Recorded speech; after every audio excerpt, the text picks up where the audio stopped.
Now, the rest of the story. World War II, South Pacific, Green Island. If you were to round up the Navy officers who served there, and if you were to ask them to recount the losses they endured, the figures that they would quote would be in American currency, because they lost a lot of money. They lost it to a lieutenant named Nick in poker games. You see, Nick was the ace poker player of Green Island.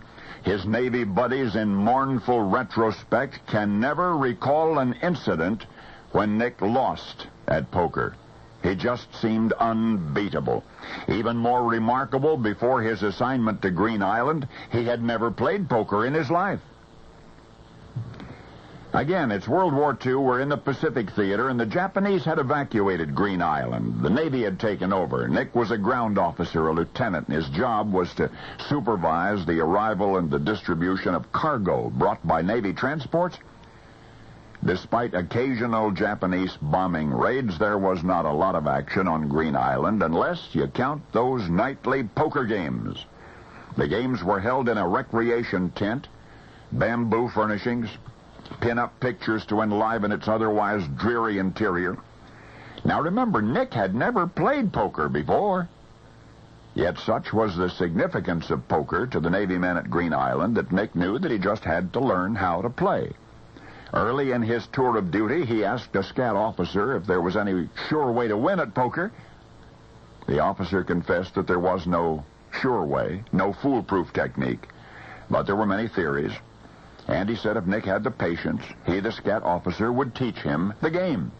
They played two-handed rounds, no stakes, for 4 or 5 days. Nick's patience was rewarded with a solid knowledge of the basics, but something beyond the basics.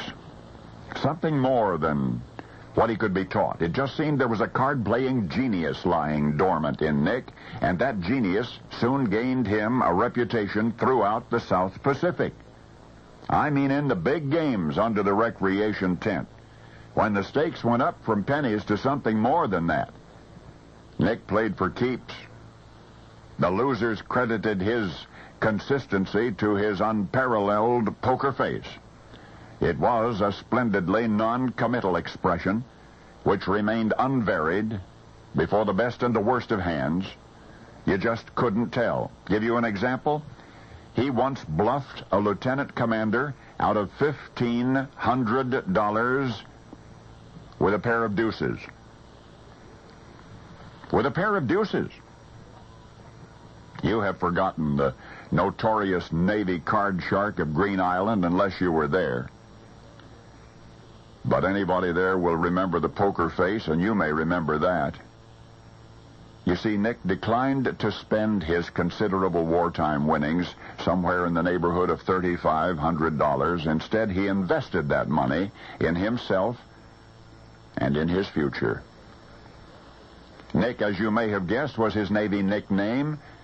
The young lieutenant, remembered by his comrades as the unbeatable poker player, who, so far as anybody can remember, never lost a cent in a game, the poker-wise Navy officer who saved his winnings to invest in himself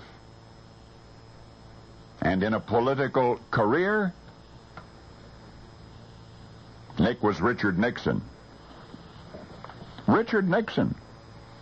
And now you know the rest of the story.